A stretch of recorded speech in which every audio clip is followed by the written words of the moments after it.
Hello, welcome to Gardener's World. The sweet peas have had a really good spring and early summer, and they're my favourite fragrance of any flower. I've got two varieties growing here side by side.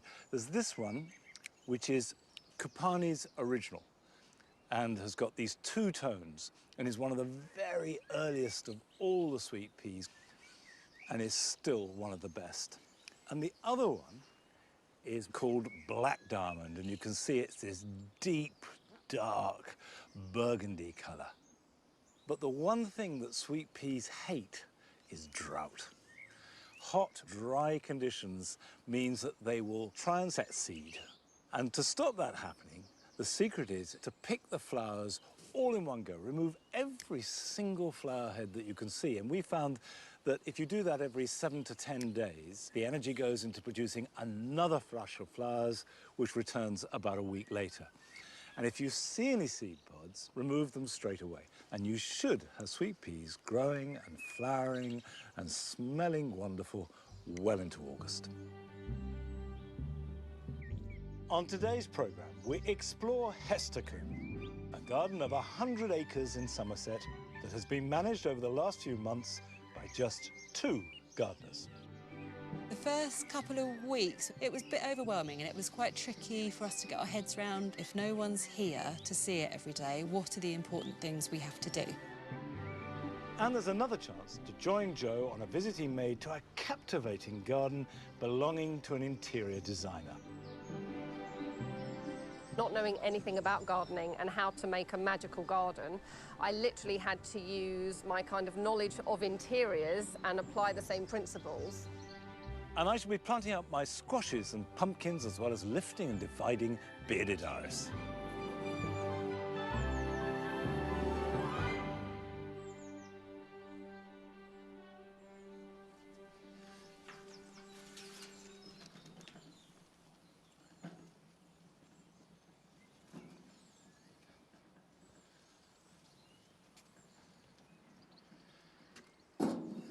I sowed these Gardener's Delight tomatoes 7 weeks ago.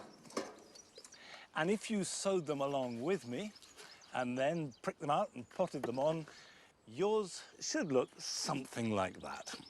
Ready to grow a lot bigger given the right amount of sunshine and soil. Now I'm going to plant these outside into a raised bed, but these will grow just as well in a pot, in a grow bag, anything really that will hold soil.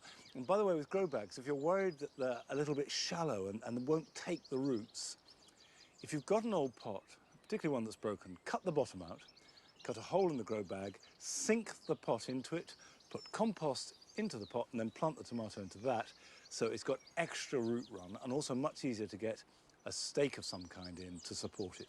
And you will need to stake these because they're cordon tomatoes and grow dead upright. Now, it doesn't matter how you grow them or where you grow them, the technique is the same. I'm going to space these out about 18 inches to 2 foot apart. And tomatoes should be planted good and deep. Make a hole and pop that in like that and go right up to that first leaf. And there are 2 reasons for this. One is to make sure that it's really securely anchored in the soil because these become quite big and heavy. And the other is because if the stem is in contact with the soil and underground, it will grow more roots. Firming it in really well. Now, if you're growing them in a grow bag, you'll find that they will have marked out spacing. And I would normally grow 2 in a grow bag, although there are 3 places allocated for planting. I think if you put them that close together, all you're going to end up with are fewer, smaller tomatoes. So we'll put that like that. Gardener's Delight is a variety that I grow every year because they never let you down. So if you're starting out, Gardener's Delight is a very good place to begin. There are some dwarf tomatoes that are adapted for growing in a hanging basket. So if you really are limited in space, you will be able to buy dwarf bush tomatoes that will trail down outside a hanging basket. Cordon tomatoes are trained to grow as one vertical shoot, and you pinch out all the side shoots that would make them bushy. Now, we'll do the pinching out later, but you need to have your support for that cordon, and they need tying in at every stage of their life. And this is just about long enough, so push it in and make sure it's in good and strong. I'm putting the support in a couple of inches away from the plant. I don't want to damage the roots, but it doesn't want to be so far away that you have to bend the tomato back to reach it. And if you've got any doubts, we'll put your supports in first and then plant up against them. Right, I will obviously support the rest of them, but I'm going to water them first because it'll be easier to get at without the canes in the way. It is important to water them in well and then give them a good soak once a week. At the same time, feed them. Now, you can buy a proprietary tomato feed, and they work extremely well. You can make your own comfrey feed, and I use a lot of seaweed feed. If you're growing in a container, you'll need to water more, particularly if it's hot. You may have to water every other day. And if you're growing in a grow bag, make sure there are plenty of drainage holes in the bottom, because if you're not careful, you can water it and it becomes a bag of wet compost. But the thing that will do these more good than anything else at all is a nice blazing summer. So fingers crossed for that. Well, we certainly had a lovely spring, which made life more bearable for all of us who had to spend much more time in our homes and gardens than we ever might have imagined. But it was really tough for those thousands of gardens right across the country that were just preparing to open their doors to the public, and then they had to lock down. And we went along to one of them, Hestercombe in Somerset, to find out how they coped with this situation and also what they had learnt from it.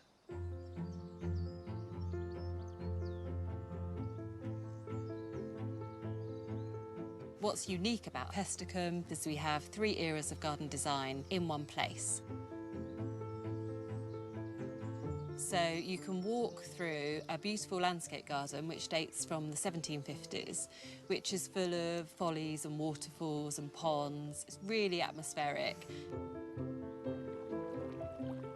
When you get to the end of that garden, you're then walking into the Edwardian garden, which is really romantic. It's a collaboration between Edwin Lutyens and Gertrude Jekyll, and she basically overlaid all of his design with plants. I describe it like she throws a blanket of flowers over his hard landscaping. And then we have a Victorian terrace outside of the house. Ordinarily, there are 7 full-time gardeners within the team, including myself, and then we have about 30 garden volunteers. And, you know, you need that many people to keep an estate of this size going. We've got like 100 acres to cover. In the run-up to March is quite a big deal for us. I mean, horticulturally, it's ever so busy. You're sowing seeds, you're pricking other seeds out, you're gearing up for the season, getting all the planting ready. But then the advice came from the government to lock down, and all of a sudden the gates were closed. You know, there were no visitors, no one on site, and we had to make a lot of very quick decisions. It was decided that 2 of us could stay on working, and all the rest of the gardens team would be furloughed. So the first couple of weeks when it was just Ben and I here, it was a bit overwhelming, and it was quite tricky for us to get our heads around, like trying to figure out actually what is important. If no one's here to see it every day, what are the important things we have to do?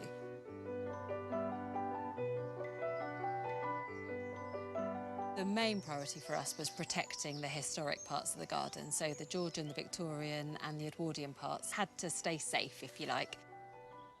These are delphiniums, and this is a variety called Blue Nile. And ordinarily, I would stake these using our coppiced hazel from the estate. So you can see I've done that on the peonies here. It looks lovely, but it's quite time-consuming to get it to work and to look nice. So the main point of the staking was just to secure them so that they weren't going to damage themselves. They weren't going to flop over and get mouldy and botrytis. And so instead I've staked these with canes, and it's not as aesthetic. It's never going to be as pretty, but it was fun.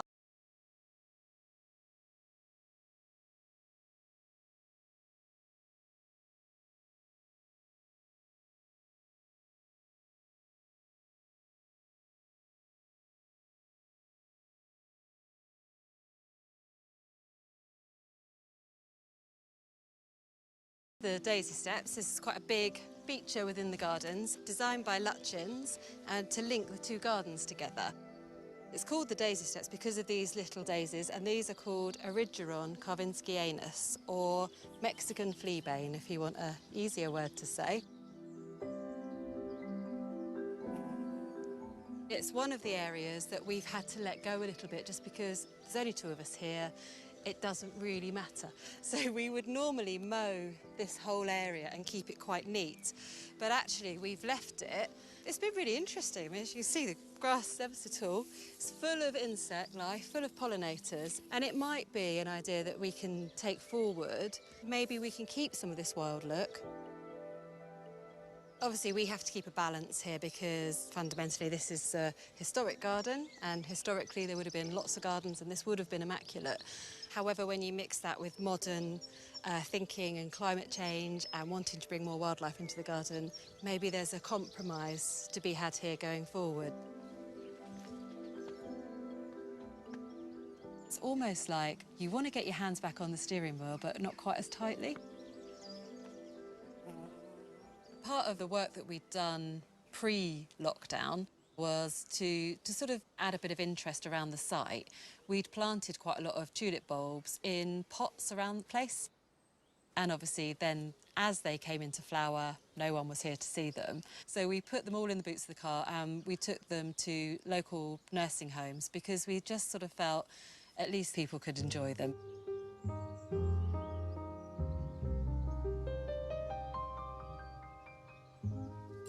So this is the Victorian terrace where we have a twice-yearly bedding scheme, and we'd already pre-ordered all of these plants, and we wanted to still work with the nursery.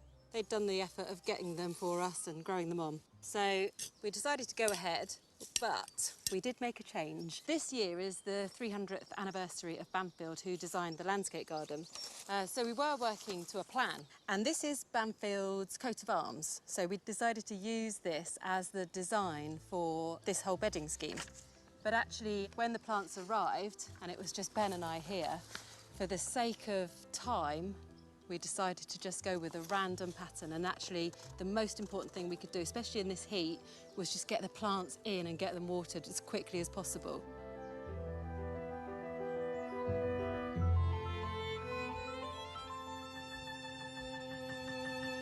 One thing that I'm really pleased about is that the roses are going to time to be in bloom just as we're allowed to reopen our doors.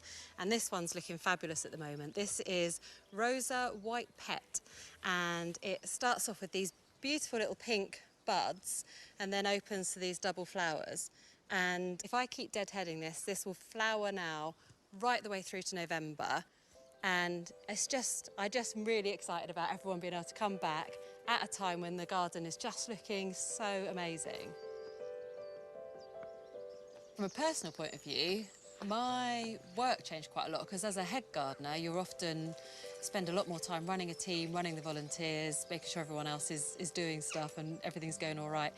In a way, it's just rekindled the whole sort of passion for gardening, having my hands in the soil. I know now that it keeps me sane. I know how much it means to me. And I'm just really looking forward to being able to share that enthusiasm with everybody when they come back. And I'm really looking forward to the volunteers because they become like a family to you as much as anything else. So it'll be lovely to have them back, if nothing else, to get the weeding done. Plants keep going, nature keeps going, and so long as we're tending to it as much as we can, it will still always be a beautiful place.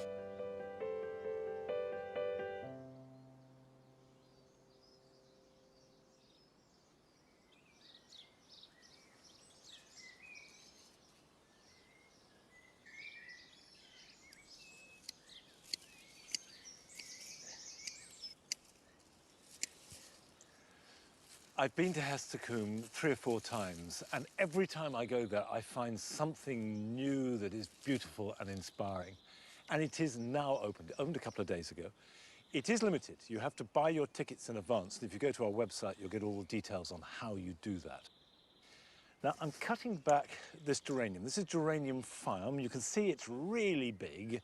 And in April and May, it is covered with flowers that start out touched with burgundy and then turn a distinct purple. But there are far fewer flowers and seed heads at the moment.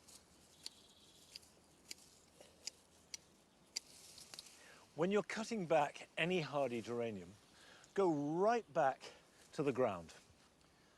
Don't leave any stems if you can help it, because the new growth will come from the base. And the more you remove, the better it will regrow.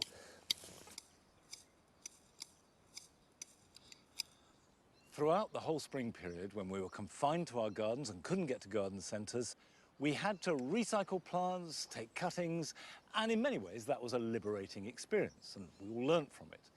But we've had a film from Barry Birmingham in Hertfordshire, who shows that it's not just plants that could be recycled ingeniously.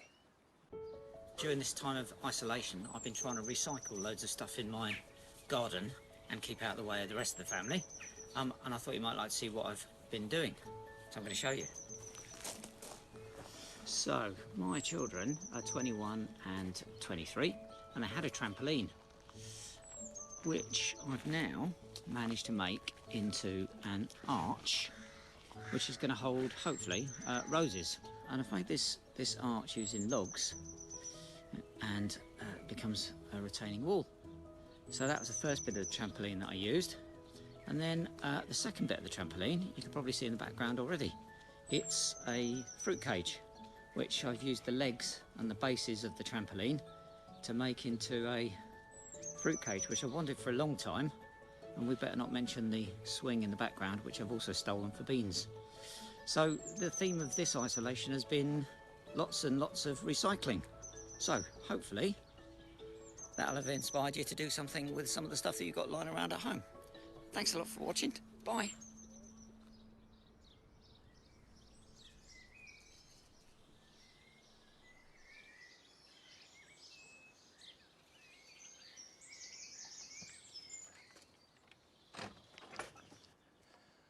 All over the country, there must be thousands of trampolines where children have grown up and no one quite knowing what to do with them. Well, now they can be turned into fruit cages and arches, and if they're as good as Barry's, they'll be really good indeed.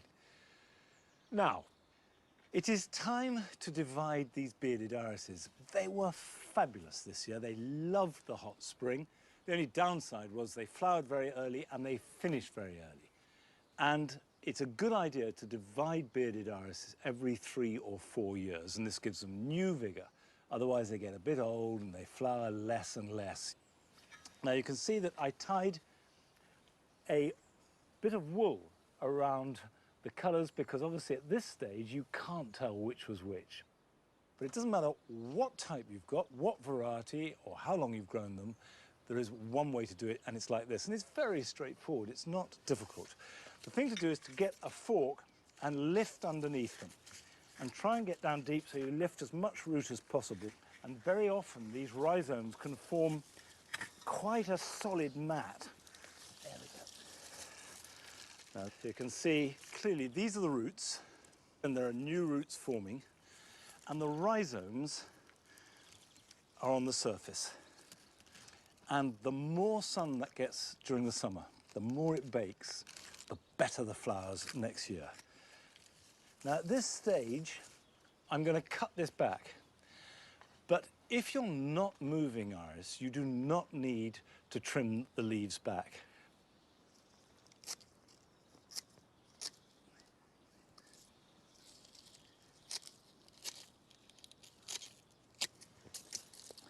Now, you can see that this is a clump of rhizomes. So if I go across there like that and cut that, that is a perfectly healthy little plant. And as long as there is a piece of growing leaf or even a bud, they'll be fine. Let's cut this one here. The inner part, that was the centre and core of the plant, you can see that it's old and looking a little bit manky. So that I will throw away, and I would stress that this treatment is for bearded irises only. Other irises you don't treat in this manner. When you're replanting these, the roots need to be under the ground.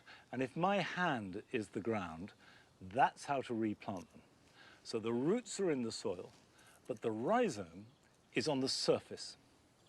And the reason why you cut the stem and the foliage back when you move them is because if they were full height, they would act as sails in the wind, and there's a real risk that they would at least damage the roots, if not pull it right out the ground. So you cut them back simply to make it more stable. Well, this is a job that will take a little while. So let's go back a few years and revisit a garden in London near Joe's home, belonging to the interior designer Abigail Ahern.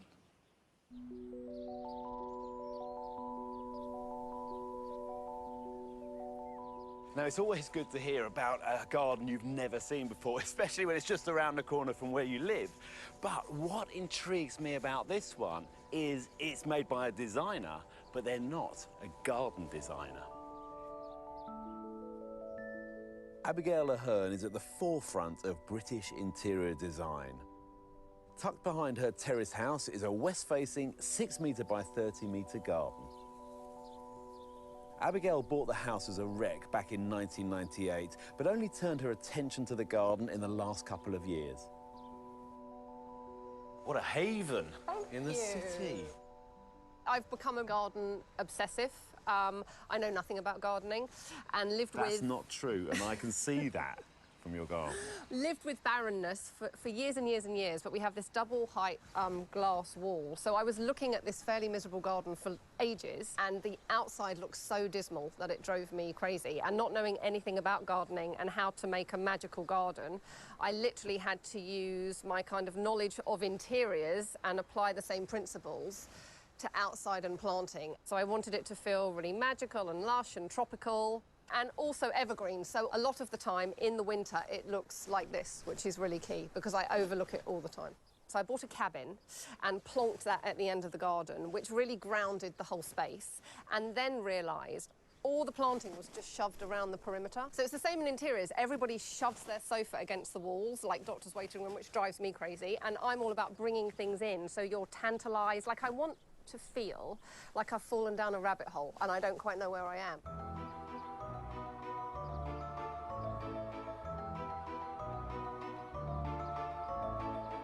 This is a new addition, isn't it? It's a new addition.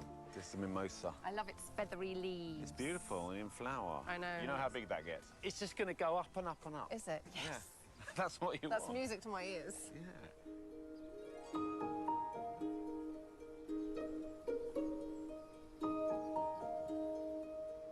So is this a bespoke cabin? It's not. I just picked it up off the internet, and it's my little bolt hole, and it's where I go and write and just escape. It's black or very dark grey. People are scared of that colour in a garden, but it does work, doesn't it? People are scared of the colour in the garden, in interiors, but I think the thing about inky dark colours is they make anything that stands against it really pop out and look lush. Lighting has become really integral because I realised before I lit the garden I was just looking out in the winter on this really black space. So I've lit it like an interior. So it becomes an extension of my indoor space at night. Abigail's garden is only a small space, but she's packed a lot into it. The first thing that strikes me is how successful the connection between the garden and the interior is. So here we've got plants. They feel like they're flooding in from the garden. What Abigail's done so well is break up the middle space of this garden. And I know it's so difficult to get away from that rectangular lawn in a rectangular space, but you've really got to start filling up the middle of the garden with plants and trees and objects and sculpture, whatever it might be. In a way, what you're trying to do is get the dancers onto the dance floor.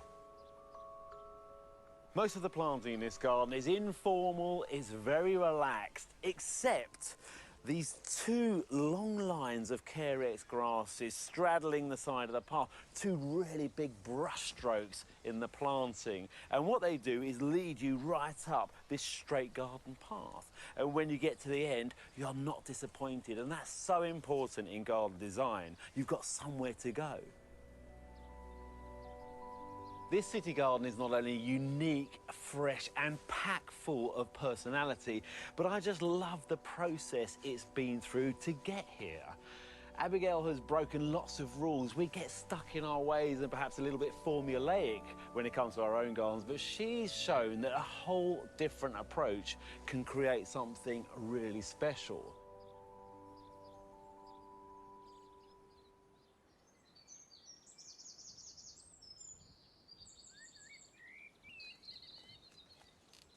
Come on.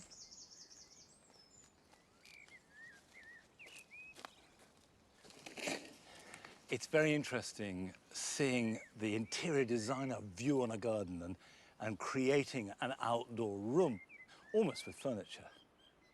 Now, I've got some plants here that I want to be big and unruly and to grow really well. These are squashes and pumpkins. And I've got a number of different varieties here. We've got round pumpkins, which are brilliant for children at Halloween. We've got small ones, which are probably better for cooking, and some with thicker skins that store well, some with thinner skins.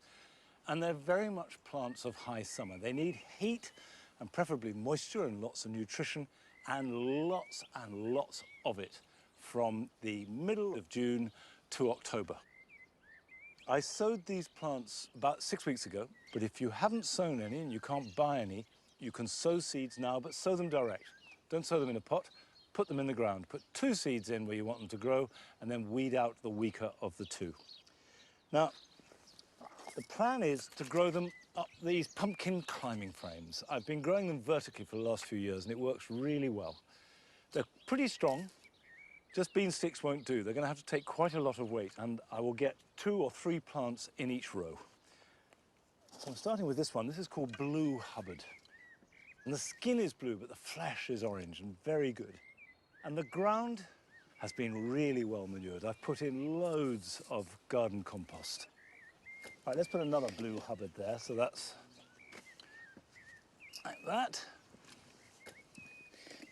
I've got a variety which I've grown many times over the years, which is Musc de Provence, which has got a greeny skin. And I'm going to put this in between so it can be trained up both sides. So that will go there, and that like that. The beauty of growing them up as support is that you can grow up to half a dozen different pumpkins in an ordinary bed, whereas normally you need to leave 2 or 3 meters between each plant if they're to develop properly. So it really is the only practical way to grow them if you're at all limited in space. Now this one is called Blue Curry, and the curries are Japanese and they're smaller, and they're much better for storing and absolutely delicious. And then in the final end bit, I've got some butternut squashes, and you can grow them against a fence, against a wall, you can grow them up a wigwam, you can grow them in a container as long as it's big enough. I can go there, and now I can plant them. Now when you plant them, it's easy. You just make a hole and stick them in.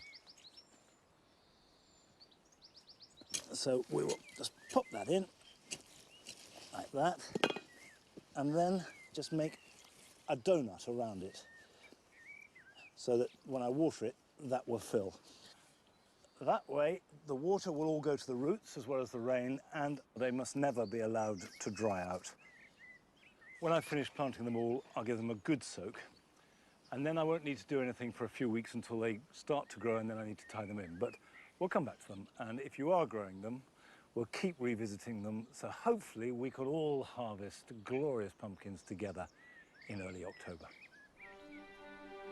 Still to come on today's programme. There's another chance to join Arit on a visit she made to Kent to talk to people whose physical and mental health have been transformed through gardening. There's something about being sort of close to the plants. It really makes you feel so grounded and connected. And that's what this place does. It makes you feel connected. But first, thank you for all the films that you've sent us. We've had thousands, and we've loved seeing your gardens at home. And we've met some amazing people through it, but none more remarkable than Sue Kent, who sent us this film from her garden in Wales.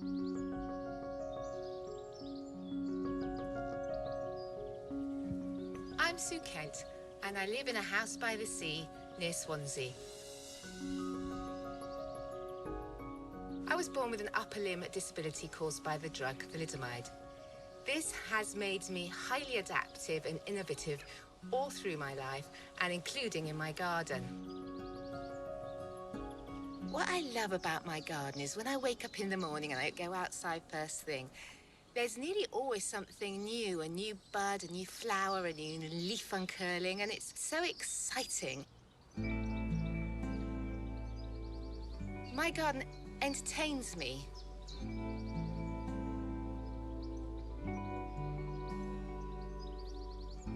The garden to me is like a canvas. I try and design it, but then nature takes over and it has its own ideas. It's like my painting partner. I've been developing my 3/4 of an acre plot, which wraps around the house over the last 30 years, getting a little bit of weekly help from a local gardener with weeding and pruning. I'm a sports massage therapist in my daily life, and I use my feet to massage. And it's so nice when I get home to be able to use them for gardening. I really like to have that connection with the soil.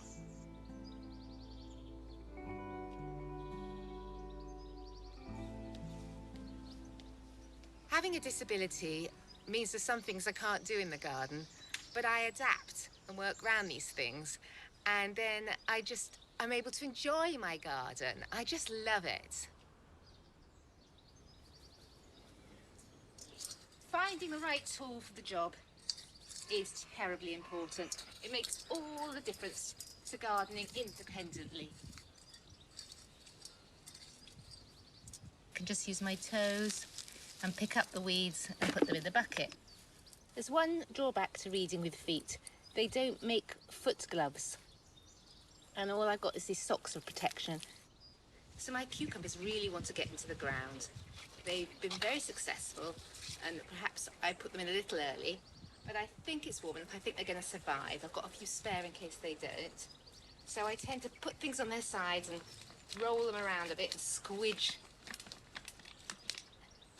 their container with my feet.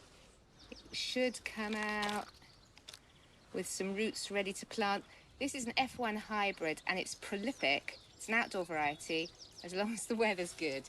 And this is one of the sunniest places in the garden. It'll grow well up the trellis.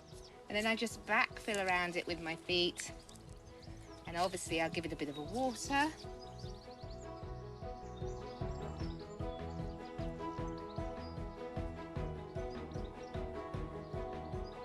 In my family, gardening was in our blood. My great-grandfather had the royal warrant to supply asparagus to the Prince of Wales. And when I was little, I spent many happy hours in the garden with my father, who was also passionate about plants. So it's not surprising I really love growing veg. This large funnel I found on the beach after a storm, and it is magnificent for growing rhubarb in. Keeping containers small means that I was able to grow salad and kale over winter, and when the greenhouse gets too hot, to bring it out and prolong the season without things bolting. As you can see, all the pots are not too big, so I don't have to bend too far and I don't have to reach too far. So everything is hugely accessible, which gives me independence of gardening.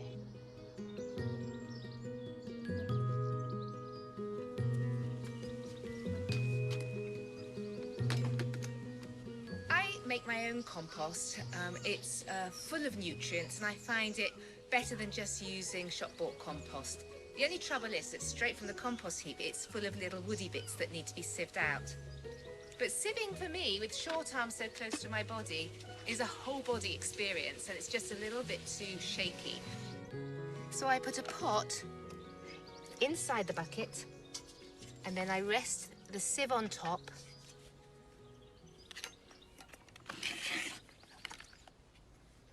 and I pour in the compost.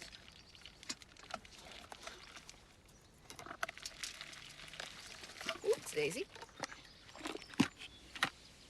And unlike James Bond, I take my stick and I stir my compost. I don't shake it.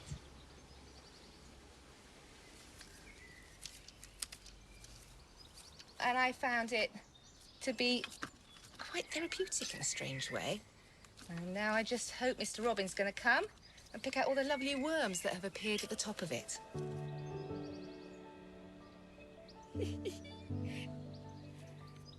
Isn't that fabulous? Quite a greedy Robin. I think he's got a big family to feed. And gradually, all the good stuff falls through the sieve into the bucket below, and I'm left with all the twigs and stones. This is the end result. Lovely, friable compost, ready for seedlings to go into. Really lovely.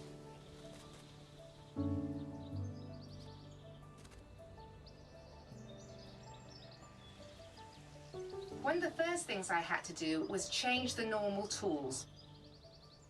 I've got no thumbs, so gripping is difficult, and I'm not very strong. So using standard tools isn't ideal. These are the ones that I have found the most useful for weeding.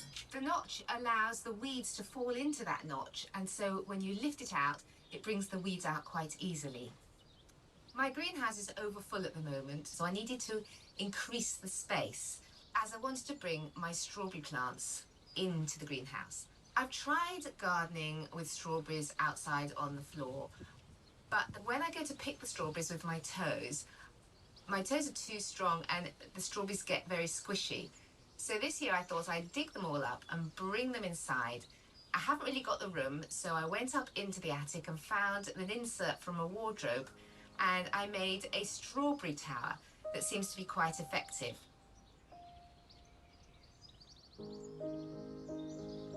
Having a physical difference, whatever it is, can create barriers in the garden. But it's worth working around them because the rewards are so great and it brings such joy. I have such a can-do attitude because I look around me and there's so many things that I want to do. So I have to be able to do them. I just love life and I want to be able to fully partake in it.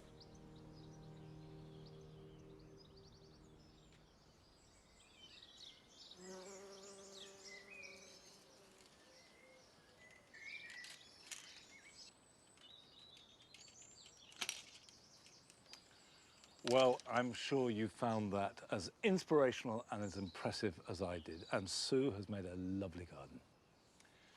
Now, I'm trying to keep these roses looking lovely using what I will confess is a slightly ridiculous piece of kit. This is a normal secateurs on the end of an extendable pole, which is quite useful for deadheading roses like this. This is a rose called Madame Caroline Testute, and it's a hybrid tea climber with great big blousy blooms, which is fantastic until they go over, and then they become great big blousy soggy blooms. And of course the whole point of deadheading is to make it flower again, so it's important to do it. And if I don't use this, then I have to get up a ladder and do it, which I could easily do. But I like gadgets. Okay, I'll keep snipping away at this, but it is time to visit another one of your gardens. And this time we go to Liverpool to visit a family who are growing a crop that I suspect most of us have never even tried. Hello, Gardeners World. My name is Masood Malik. I'm a psychiatrist, and this is my garden here in Liverpool. But today, I have my gardening team with me. My name is Zach. And I'm Jacob. The two boys, the gardening boys. And we're going to be growing mushrooms. Guys, do you know what type of mushrooms we're going to grow? Is it shiitake? Correct. And? Oyster. Excellent. And we'll talk you through how we're going to do it. Well, the theory is simple. What you need is freshly cut logs. These are about 2 to 3 weeks old. We need a drill, and we need the oyster mushroom, which is located in the mycelium stored on these dowels. £10 from the internet, not too bad. £10 indeed. Yeah. Right, next, we're going to do the practical. Here we go. Drill a hole. Let's have the dowel you'll put it in. Put it in there. Oh God. That's it, and push it in. And to seal it, we just need a bit of wax. So now them hammering in the Dowels. dowels. And the shiitake mushrooms like to be flat on the ground, while the oyster mushrooms prefer to be standing up. It has taken us about half an hour to do about 5 different logs with 2 types of mushrooms. Harvest will be in about 6 months, and then every year for the next 6 years. It's not bad for a little bit of work. I think it's a bargain.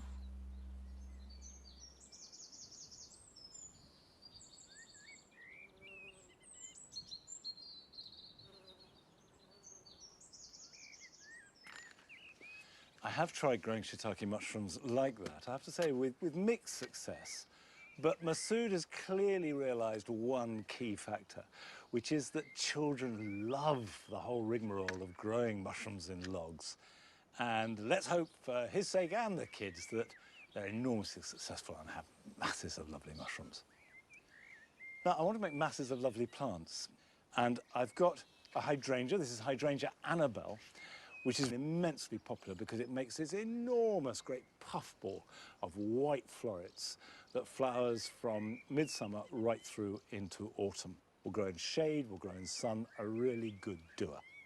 And now is a good time to take softwood cuttings. What you're looking for are nice, straight shoots without a flower bud on it. So I'll just take that off there, like that. I'm going to take it below the leaf node, like that. And I'll do 2 of this. So we'll take that and then remove the leaves lower down because the leaves will be losing moisture. So I'm left with a straight stem and a couple of leaves at the top. Now that, I think, is a little bit too much leaf there, so I'm going to cut that in half, just to reduce the amount of transpiration. Now, I'm going to use pure perlite, and it's got no nutrition whatsoever, but cuttings don't need any nutrition to form roots. If you haven't got perlite, just use a nice loose, open, gritty potting mix. I'll pop that in there, and then the other one I will put on the other side, like that. Once it's got roots, we'll pot it on into good compost. Now, the point is that I've still got my parent plant, and potentially I've got 2 more. Now, it is important, once you've taken a cutting, to water it really well and then keep the air around it moist. Now, this is the key at this time of year.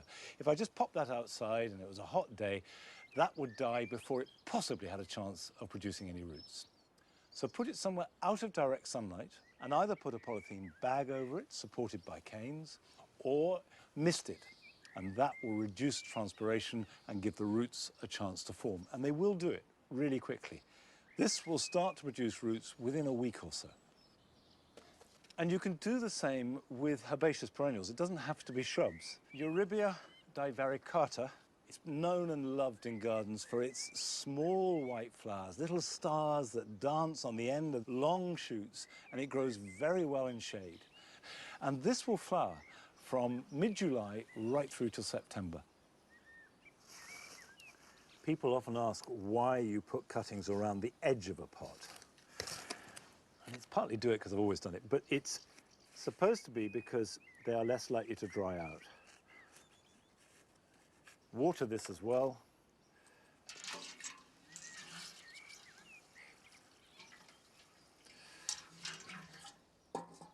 Now, people are becoming increasingly aware of the relationship between health, particularly mental health, and gardening. So now seems a good time to have another look at the visit that Arit made last summer to the Blackthorn project in Maidstone in Kent. where gardening is prescribed by doctors as part of the road to recovery from mental and physical illness. For a long time, I've truly believed that being out in green space is really good for us. It's something that we need as a natural therapy on a regular basis. But what is it about a garden or that outside space that is so healing? The theory of spending time in green spaces and prescribing gardening instead of pills is gaining momentum. I've come to the Blackthorn Trust Garden in Kent. It's been set up to help those suffering from mental health issues and to help people manage chronic pain. Patients can be referred by a doctor when traditional approaches aren't working. Susanna Odlin is a therapy coordinator here. So you would come in, referred, and then what happens? Most people are very depressed or have lost their confidence. Most people are in a very dark place when they arrive. So together we find out what they hope to gain from being here. Alongside counselling and therapy, patients are encouraged to spend vital time in the garden with others. We often socialise people first, and because we all need this sense of belonging, that's also part of a well-being. The garden can be a very safe and gentle place to start. Some of the people would say, I feel completely dead inside. So working in the garden enlivens the senses again. And the senses are really our gateway to the world.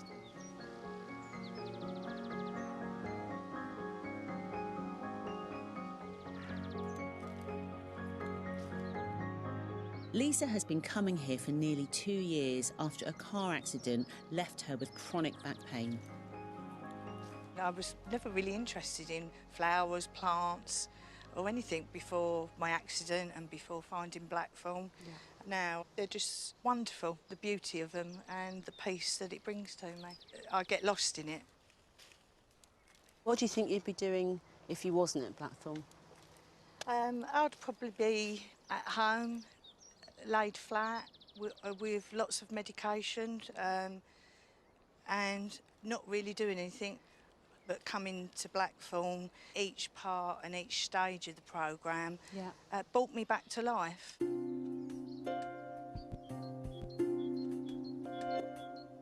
Vivian was prescribed the garden to address the effects of social isolation, while Mark's just been coming here for a few months. So Mark, what brought you to Blackthorn? Well, I came here because I was disabled a couple of years ago.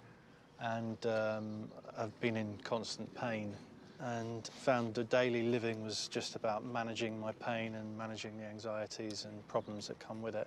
And I came to Blackthorn and it's given me a bit of space for me so that I've got something I can look forward to.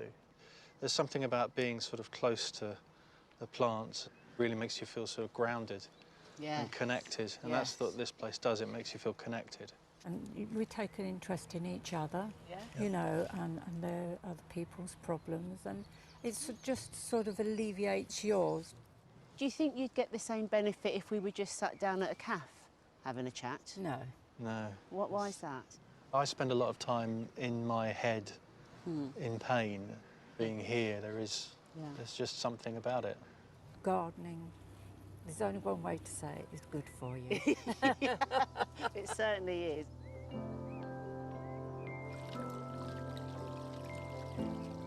Paul used to come here to treat his depression and social anxiety. So, do you think you know what it was specifically about the gardening that was helping your particular condition? I was quite broken. Right. And I needed to come back together, so it felt like the gardening facilitated that. Yeah.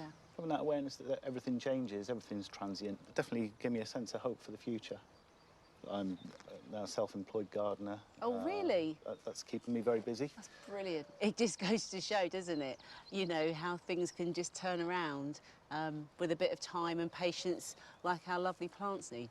Yeah. Yeah. Absolutely. It's clear that prescription gardening is working for the people here, and it's looking hopeful that green medicine could be offered to more people in the future. It's predicted that in the next 5 years, social prescribers working with the NHS will give out 900,000 appointments a year, which will include gardening. All of these stories are a compelling argument for how gardening can be a medicine. It can relax, it can rejuvenate, and it can help with social interaction. And all of those benefits are not only good for the body, but for the mind and spirit too.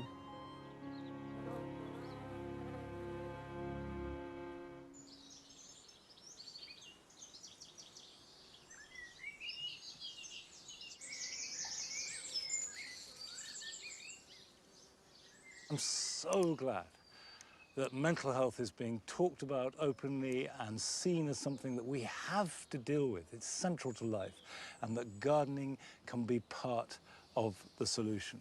And long may that continue. Now, behind me is one of my favourite roses. It's Rosa moisei geranium. And it's got these lovely, bright red flowers, small, very simple, and they're carried on the shrub in star-like fashion. And when it's at its best, it feels as though they're suspended in midair. Everything is fabulous, except for one thing. It's got fire blight. And you can see here that you have a stem with the foliage looking as though it's been in a fire, which is why it's called fire blight. And this is a bacterial infection that actually can afflict most members of the rose family. And here at Longmeadow, I've seen fire blight on hawthorn hedges, on apple trees, pears, and then you'll also see it on some roses. But before you get too alarmed, it's not that common, and it's very, very rarely terminal. And the way to deal with it is simply cut it out. Cut back to living, healthy growth. So I'm going to follow this back here. I'm going to need to cut right back in there to here. Right, now this comes out. Even if I have to cut back half the shrub, it'll regrow, and it'll regrow healthily. The plant itself is not affected, it's just parts of the plant. Now I shall burn this, and if you possibly can burn it, that is by far the best thing to do. If that's not practical, don't put it in your green waste, because there is a real chance of spreading it. And finally, whenever you cut back any diseased branch, whether it be for fire blight or anything else, disinfect the tools. So I will disinfect my saw and my secateurs before using them again. Now, I know I complain a lot about how wet it is here at Longmeadow, but by and large, it's very mild, winter and summer alike. But I know from personal experience that it is a very different kettle of fish up on the North York moors. And we've been sent a film by Chris Milnes, who deals with those harsher conditions and yet still manages to produce a wide range of fine vegetables. Been growing vegetables for a lot of years now. Where we are here, we're up in the hills, we're down near the river, we're in a frost pocket, so we get frost as late as early June and can get another one back in September. So we'll take a few precautions if I'm going to grow vegetables successfully. So I'll show you one or two things just around my veg plot.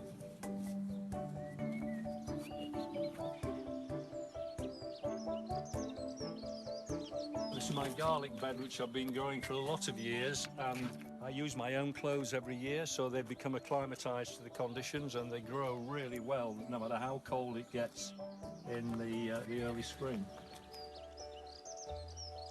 But what I really wanted to show you was what I've done in the greenhouse, which is the first time I've tried something a bit different. You'll see even here my grapevine has been touched by the frost, some of them tender leaves. But I built this this hot box, which is just very simple, 4 sheets of wood, post, fastened together with some cable ties, so it's easy to take down. And then I got a friend in the village, gave me some fresh horse manure. That's what you need. I've packed it in here, packed it down, put some water in, gives off a lot of heat when it's composting. I've grown seeds in here, kept all my tender plants. It's done really well. I can recommend that to anyone who's trying to grow vegetables in a climate like we've got here. So I hope that's helpful, and that's all. Thank you very much.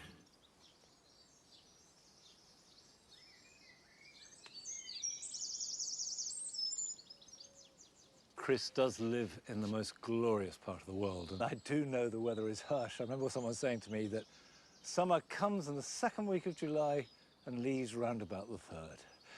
But it doesn't seem to have stopped Chris. He's growing lovely veg.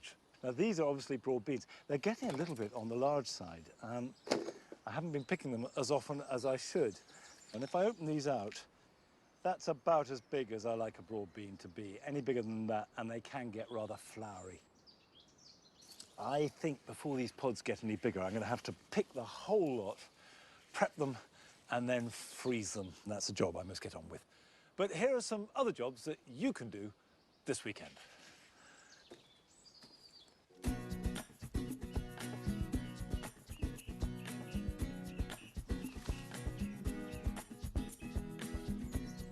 Sow lettuce seeds for harvesting in early autumn. Sprinkle the seeds onto a container, cover them over, and they should be ready to prick out in about 3 weeks' time. As soft fruit ripens, it is important to protect them from birds. Just drape a temporary netting over it, fixing it firmly at the top of the bottom, and also making sure it's taut so the birds can't get tangled. And leave it on for as long as it takes for the fruit to fully ripen and be harvested.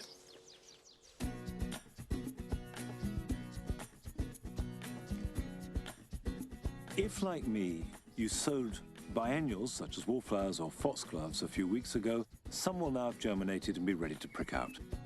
Choose the largest seedlings and, holding them carefully by a leaf, prise out as much root as you can before potting them on into individual plugs. Water these and set them to one side, and then you can have another go at the smaller seedlings in a week or so's time. And if you haven't sown any biennials yet, it's not too late to do so now.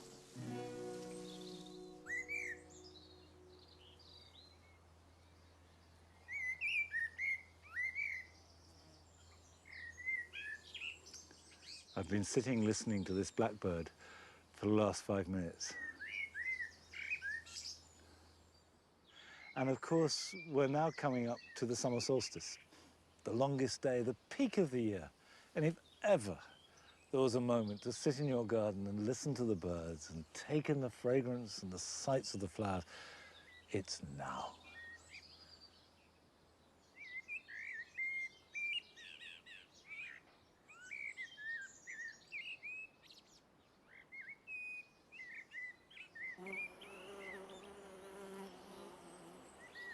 So enjoy and make the most of your midsummer gardens. And I'll see you back here at Longmeadow next Friday at the slightly earlier time of 7:30. So until then, bye-bye.